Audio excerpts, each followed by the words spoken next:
got another story for you. This is one that people seem to really like, because whenever a guy gets hurt, it's really hilarious. You're watching On the Mark with Mark.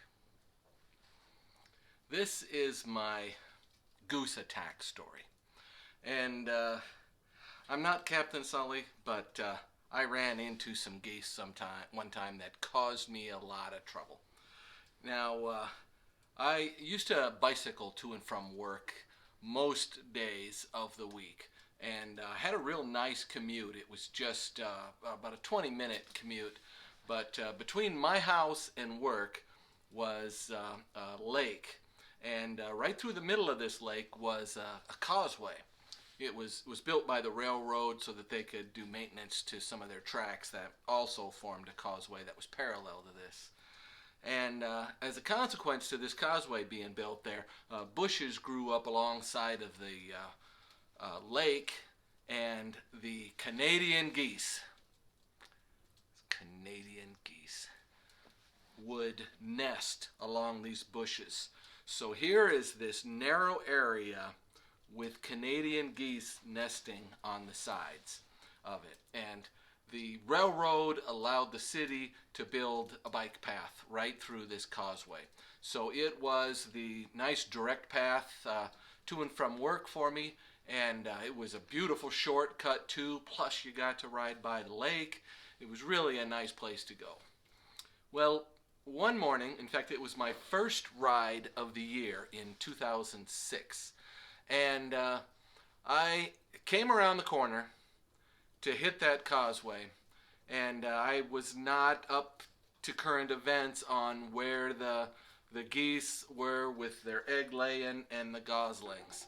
And when I came around the corner, I was going a pretty good clip. You go from the street and then you go down to this little dead end, then you're on to this causeway. And as I came down that street, there's a bridge, then you're on the causeway, and then there's another bridge, and then you're back on the other side.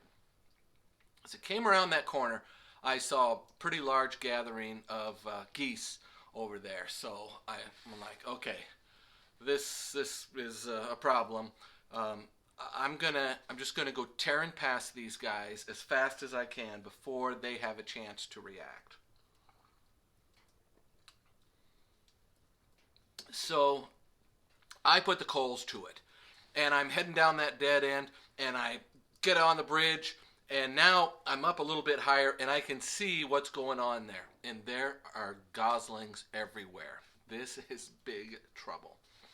So I want them to all be on one side, and then I'll be on the other side. Now that's typically not the way you try to pass geese that have goslings. What you want to do is you want to stay on one side, and you'll kind of draw the males, I think they're the ones that are the real protective ones, to the one side, and you stay over here, and they're coming in at you, and then at the last second you turn and go to the other side of the bike trail, and you can get past them. So you kind of draw them to one side, leaving the other side open, and then you zip over there. Well, there was enough little goslings out there that really wasn't going to work, because the goslings will move away from where I am. So I was hugging the right side of the bike trail.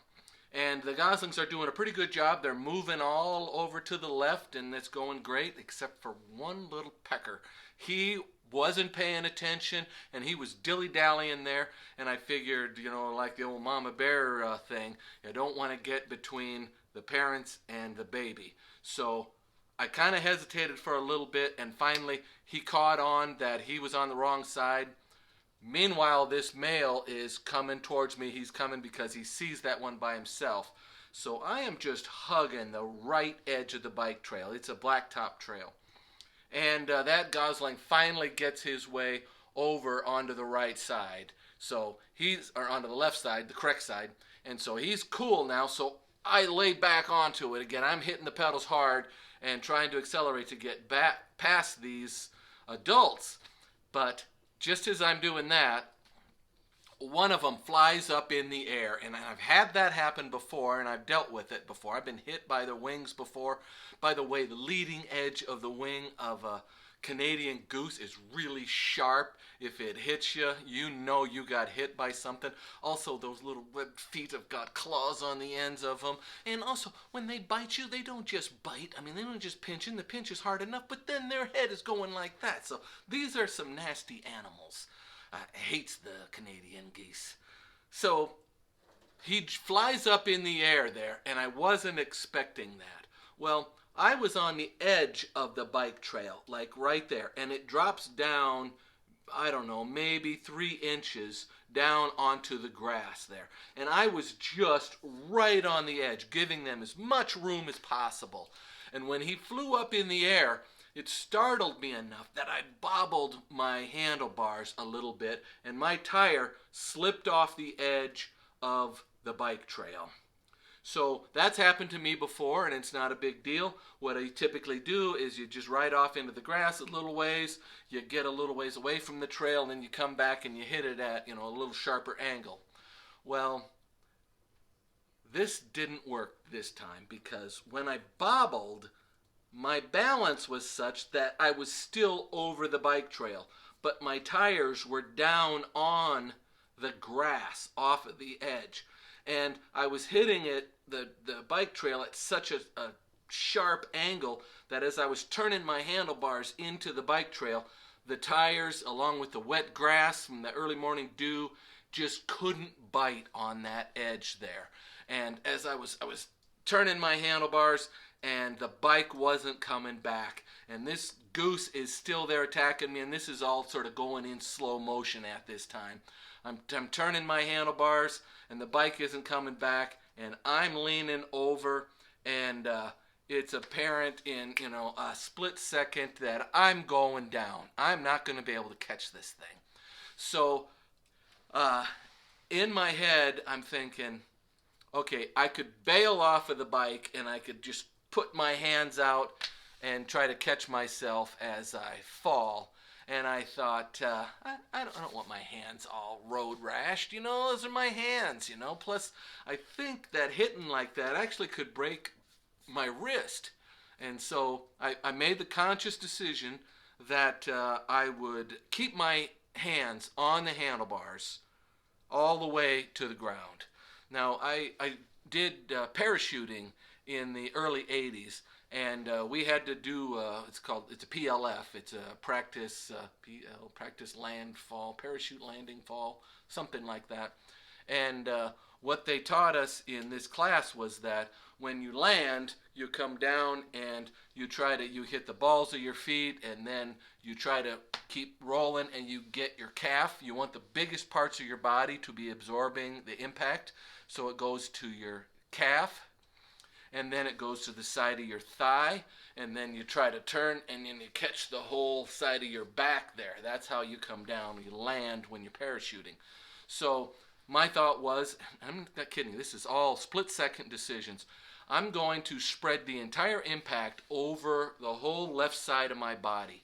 So I'm just holding my position as I go all the way down to the ground. And I even had enough time, and I don't know how I was able to do this, but I looked down at my front tire and saw that it was not grabbing as it was going along the blacktop there, kind of like I was, just an observer on this thing, on this crash that was happening, and it wasn't coming back.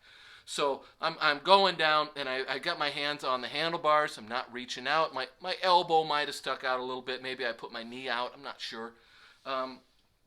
But I've always compared it to a fighter pilot in World War II, and he's doing the dive bomb, and he's trying to pull that plane back up again, and it's not coming up. It's not coming up. Well, that's what I was doing. I was going down there, and it wasn't coming up. It wasn't coming up, and bam, I hit the blacktop, and oh man, it was way harder impact than what I was expecting. I mean, how hard can it be to fall like that? It doesn't seem like you're not falling very far, but there is a factor of how fast I was going. Somehow that speed, even though it's kind of an angle as you're hitting, still, oh my God, it was an impact. And then I bounced. I came off of the ground again, and then I hit the ground a second time, and then I have the pedals that are the shoes that clip into the pedals, and now my shoes came off of the pedals, and I bounced in the air a second time, and then I came down the third time, and then on the third time, then it was just sliding along my whole left side, and the bike goes flying, my gear goes flying off, and it's just a mess there, and I am hurt. I also, during each one of the impacts, I made less than a manly sound as I hit each time. It was very embarrassing, and I'm on the ground now, and so I'm wondering, what's broken, what's broken? This goose is right over top of me. I mean, he's over me. I'm on the ground. He's got the advantage. I can't even just lay there and lick my wounds. I still got to defend myself over this geese. And if I'd have been knocked unconscious, I don't know what happens. What do? Do they leave you alone or come and peck your eyes or pull your lips off or something? I don't know. But anyway, I had to jump off, and bat him away, and then I looked for something to defend myself with, and I grabbed my bike, and I held my bike up between me and the goose, and I was backing up, and I'm hopping on one leg because I think I might have broke my left leg. And I'm backing up, and I finally get away from him far enough that he leaves me alone, and now I'm kind of catching my breath, and I'm looking at all my gear that's spread out all over the place. And then I check around the bike trail. Did anybody see that? Because that was really embarrassing. I really don't want any witnesses, and luckily there were none. So I get I had a bag that I kept my clothes in. I got that put back on my bike, and then I still have to go past these geese because I backed up when I went to collect all my gear. And so they had kind of had some time to move off the trail a little ways. But I held my bike between me and them, and I worked past them, and then got on my bike and rode a little bit further. And then I stopped next to the railing on the second bridge, and was really catching my breath. I was safe now, but I'm trying to make the decision now. Do I keep going to work, or do I turn around and go home, or do I go to the hospital? Because the work and the hospital are just about the same distance, and I was less than a mile from both, so it would have been very easy to go to either one. And I thought about going to the hospital, and I thought, well, here's a guy that fell on his bike, and he's a little skinned up, and I'm like, I'm just skinned.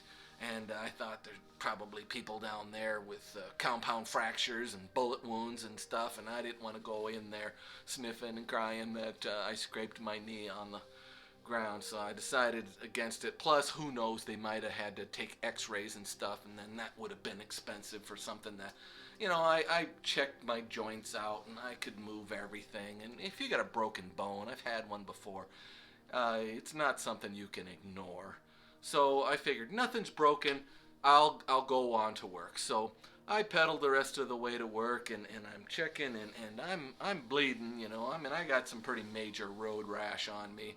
And I get into work, lock my bike up, and get into the locker room, and I'm changing my clothes, and I'm looking at all of this stuff, and I'm using some paper towels, and I'm trying to clean and dress these wounds a little bit. And that bone that sticks out, just right at the bottom of your ankle, right there where it connects to your foot, that sticks out so much, that was just like ground off. That was a place I was bleeding the most from. That was really ground down bad.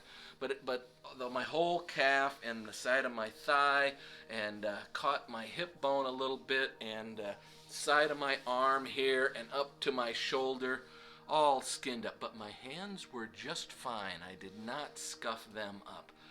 So I'm trying to clean up these wounds, and I get them cleaned up pretty good, and then it seems like everything's stopped bleeding, and I continue on with trying to get dressed, and I'm looking again, and I was like, wait a minute, all of these wounds, they're just the scrape kind of a wound, and most of it wasn't bleeding, but it was oozing this, I think it's plasma. This clear stuff is coming out of me everywhere on all of these wounds, little bit of blood in them, and then I figure out I can't get dressed. If I put my dress pants on, for one, I'm going to blood stain them, and for two, throughout the day, that's going to dry into my pants, and then when I go to change at the end of the day, I'm going to be ripping these things off of me. And it was the same for my shirt. So I couldn't go to work because I couldn't really get dressed. So there was the decision. I probably should have just turned around and gone home. So I used to get into work pretty early. This is probably 6:30 in the morning that I'm at work. And so I went out to my cubicle, and I'm just in my bicycle gear, and I thought I'll just lay low, stay in my cube, and people won't notice how I'm dressed until my boss shows up, and then I'll talk to him, and then I'll head out. So I'm sitting in my cubicle, and some time goes by, and pretty soon I hear George. He I could hear him over the wall, so I went down to where his cubicle was, and I'm hobbling down there, and I came around the corner, and I said, "Hey, George, look at this," and he was just like, "Oh my God, what happened to you?" And I said, "I got attacked by a goose." And he started laughing. Oh, and he was like, "Oh my God." And I'm like, "Yeah, I can't get dressed here. I just need to go back home." He goes, "Yes, take a sick day. Go back home. And Mark, tell people you got attacked by geese, not a goose. It's a lot easier to recover from." And so that's probably good advice, but in truth, it was one frickin' goose that attacked me. So I went back to my desk, and I need to call home and have my wife come and pick me up, because I'm not going to ride back home in this kind of shape. So I had to wait a little while because she would be taking the kids to school, and I knew her schedule pretty soon. So I called her up, and now Sue knows my history with these geese. And what I've been doing for years, remember how I was saying the way to pass them is you stay on one side and draw them towards you? What I've always been doing is you get up high on your handlebars and you yell at those geese and you bark like a dog, and you try driving them off the trail as much as possible, and then at the last minute you veer off and then you head past. And I had told Sue about that, many times, because I'd have close calls. Like I said, I've been hit by them before. They fly up in the air, and you duck, and I never had as much trouble before. But anyway, Sue was always telling me, those geese are gonna get you one of these days. Well, she was right.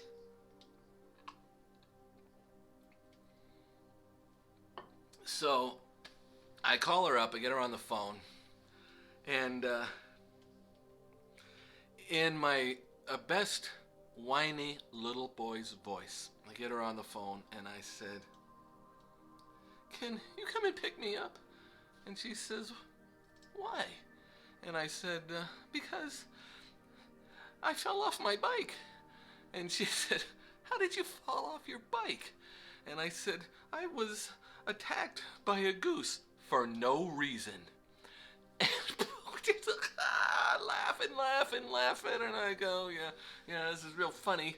Okay, and it takes a little while, and then, really, you need me to come and get you? I go, yeah, I have got some major road rash here, and I can't get dressed. Can you come and get me? And she's like, well, okay, I got one more kid to drop off, and then I'll come down and get you. And so, okay, that humiliation was over. And waited a little while, and pretty soon she calls me from the street, and I'm like, okay. So I collect my things, and I head down there, and then when I get to the door, I open the door, and I can see her. We had a minivan at that time, and she's sitting in the driver's seat of the minivan, and I come out there, and the first thing I see her do is just laughing at me as I come walking up there, but she had the good sense to cover her mouth so that I couldn't see she was laughing at me. But it must have been hilarious. So she came in, anyway, I climbed in the car and took me home.